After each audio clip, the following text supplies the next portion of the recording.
case. They went after me, and they would have done it more, except it's backfired. It's backfired. And if I didn't run, or if I was in 5th place or something, I would have had no indictments. This is all political stuff, including the women's stuff. The Bergdorf Goodman. I meet a woman outside of Bergdorf Goodman.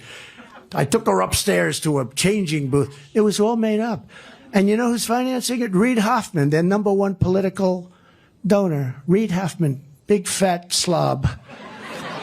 That's what Donald Trump's been talking about during his speech in Iowa on Saturday. I'm Ben Meiselas from the MeidasTouch Network, and what you just heard is absolutely going to be used in E. Jean Carroll's upcoming defamation trial against Donald Trump in just a few weeks. Donald Trump has already been found to have sexually abused E. Jean Carroll in the first trial that took place back in May, and she was awarded $5 million. I expect a verdict to be rendered against Donald Trump at the upcoming trial that will be similar to the verdict against Giuliani for the tens of millions of dollars, or perhaps even more than $100 million. But we will see. Donald Trump in this speech, remember, this is like a campaign speech that Donald Trump is giving. This is where a candidate's supposed to tell the American people what he's going to do for the American people. How are you going to make people's lives better?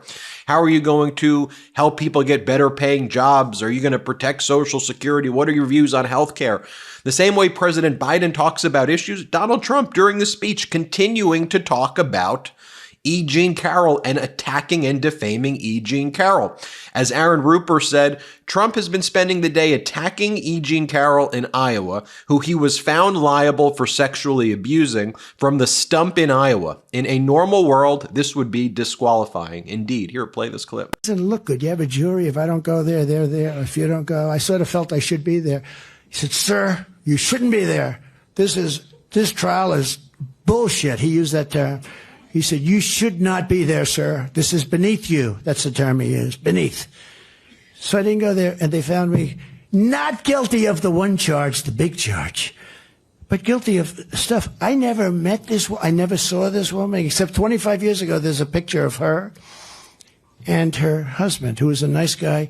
He was a newscaster. He was an African American, and she called him an ape in her book. And the judge, who's radical left, and a Clinton judge, radical left, said you're not allowed to use that in the trial. And other things. They had a dress like Monica Lewinsky. They said, "We have a dress." So I said, "All right, use it." It's sort of gross, right? Use it. Because I didn't do anything. I never saw this woman, other than they have a picture standing on a reception line where it's a celebrity. I'm shaking hands or something with hundreds and hundreds of people. That's the only picture they have. They said, "So the dress." So I said, use it. Something never happened, and you say, "We have to go through this." I said, "Use the dress." And the judge wouldn't allow it. It turned out there was nothing in the dress. The judge wouldn't allow it because he knew that there was nothing on the dress. Because the judge is a radical Democrat in New York. And so you go through it. I'm going to do a longer video on how Donald Trump's statements there are going to result in larger punitive damages. But for now, I just want to mention that with respect to the dress that Donald Trump mentions, Donald Trump was the one who opposed giving a DNA sample in connection with the dress. And on the eve of the last trial, then Donald Trump said, "Okay, now I'm willing to do it." But evidence was already closed. All of the deadlines were missed. Donald Trump and his lawyer, Alina Habba, had ample opportunity to provide DNA, to test the dress, and to go in that direction, and they failed to do so. Not only did they fail to do so, they opposed it. That's why there was no dress at the trial. And then Donald Trump throwing his lawyer under the bus and saying the reason he didn't testify at the other E. Jean Carroll trial, where he was hit with a $5 million judgment, was because his lawyer told him not to show up. Let's talk more about this speech. Donald Trump attacks President Biden for Biden's Corvette. Play this clip. He thinks the Corvette was such a great car. I wonder who gave him the Corvette. Which country gave him the Corvette, right?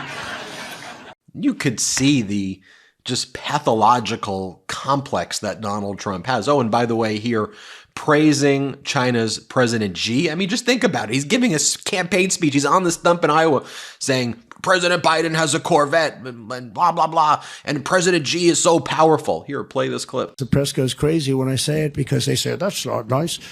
They say, like President Xi of China, strong, smart, tough, no games. We will start negotiation immediately. I say, let's loosen up a little bit, you know. And with respect to the Civil War, here's what Donald Trump says. Play this clip. If you take a look, I mean, the wars, I don't know what it is. The Civil War was so fascinating, so horrible. It was so horrible, but so fascinating. It was, I don't know, it was just different. I just find it, I'm so attracted to seeing it. So many mistakes were made. See, there was something I think could have been negotiated, to be honest with you. I think you could have negotiated that. All the people died. So many people died. You know, that was the disaster. If you got hit by a bullet in the leg, you were essentially going to die or lose the leg. That's why you had so many people, no legs, no arms. If you got hit in the arm or the leg, it meant you were up because the infection, gangrene. It was just such a, you know, sort of a horrible time. But I was thinking to myself, because I was reading something, and I said, this is something that could have been negotiated. You know, it was just for all those people to die, and they died viciously. That was a vicious, vicious war. And in many ways, look, they're all, there's nothing nice about it. But boy, that was a tough one for our country. But I think it's, you know, Abraham Lincoln. Of course, if he negotiated it, you probably wouldn't even know who Abraham Lincoln was. He would have been president, but he would have been president. He wouldn't have been the Abraham Lincoln. Would have been different, but that would have been okay. It would have been a thing that, and I know it very well. I know the whole process that they went through, and they just couldn't get along. And that would have been something that could have been negotiated, and they wouldn't have had that problem. But it was a hell of a time. And you think of it today, I would have absolutely stopped Putin. He would have never gone in, and he didn't. You know, for 4 years he didn't. There was never even a thought of it going in, and that was the apple of his eye. He would tell me. We would talk. Donald Trump, very impressed with telephones. Play this clip. You know, you can do things, you don't even have to go there. You can do things with telephones that are quite effective if you know how to use a telephone properly, if you know how to speak, that are very effective. Sometimes it's better because it's easier to talk over a phone than to tell some of the things I say to these guys face to face. It's easier for me to just say, you know, you son of a... Here, Donald Trump calls the January 6th insurrection peaceful and patriotic. Play this clip. When you talk about insurrection, what they're doing, that's the real deal. That's the real deal, not patriotically and peacefully. Peacefully and patriotically. By the way, Donald Trump is saying that on the anniversary of January 6th. By the way, this mirrors what he said yesterday, where he first called January 6th insurrectionist hostages. Play this clip. When you talk about insurrection, what they're doing, that's the real deal. That's the real deal, not patriotically and peacefully. Peacefully and patriotically. And then Donald Trump just switched and said, actually, the insurrection was caused by the FBI spreading more unhinged and deranged conspiracies. Play the clip.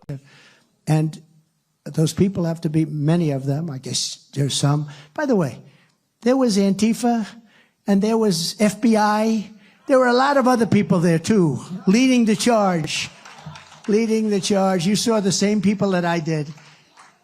But just showing you just from yesterday's speech, just so you see what he's been talking about over the past 48 hours.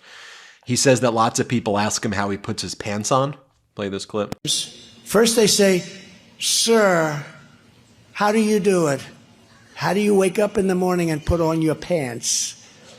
And I say, well, I don't think about it too much. I don't want to think about it, because if I think about it too much, maybe I won't want to do it. And here he points to his head and says, I have a brain in my head, he says. Play this clip. But I'm 100% up here. I feel I'm better than I was 25 years ago. I think I'd know it. I think I'd know it. I really, maybe you know it, but you don't want to know it. You know, that could be also like that. But I think I'd know it, you know, when you say. And what do you notice there? Unhinged, deranged, bizarre, but it's all me, coming after me, Agent Carroll, and this, you know, I mean, attacking someone he's been found liable for sexually abusing. Just let me show you this one clip, though, from President Biden's speech, so you see what President Biden said about Donald Trump. Here, play this clip. The choice is clear. Donald Trump's campaign is about him, not America, not you. Donald Trump's campaign is obsessed with the past, not the future. He's willing to sacrifice our democracy, put himself in power. Our campaign is different. For me and Kamala, our campaign is about America. It's about you. It's about every age and background that occupy this country. It's about the future we're going to continue to build together. And our campaign is about preserving and strengthening our American democracy. Exactly. Donald Trump is making this all about him and whining and his grievances and just pettiness. And President Biden says, we're going to make our campaign about the American people, about democracy, about economy. And we need to just reflect on normalcy here, folks. Like, that's one of the things I want to keep speaking about on the MeidasTouch Network. Normalcy. And we need to push back and reject this MAGA Republican nonsense that you see here. There's nothing normal about what I just showed you at the outset of this video. And I know legacy media wants to normalize it. We're not going to do that here on the MeidasTouch Network. And it's incumbent upon you. Like, you're the decider here in this election. We need to share these videos and get this in front of people because we know legacy media isn't doing it. So show this video, post it on all your social media, share it with friends, text message this video to people, leave a comment, hit the thumbs up, share this, get this info out. We need to deploy this info and just give people the data about what's going on here and how dangerously unstable and deranged Trump and the Republican Party has become. And not because I'm just using words and just I'm showing you. I don't know how you observe that, what I just showed you, and you go, yeah, that makes sense to me. Tell me what you think in the comments. Hit subscribe. We're on our way to 2 million subscribers thanks to your support. Thank you. Thanks so much for watching. We're only a few subscribers short of 2 million subs. Please subscribe right now to the MeidasTouch YouTube channel for free and help us grow this unapologetically pro-democracy network.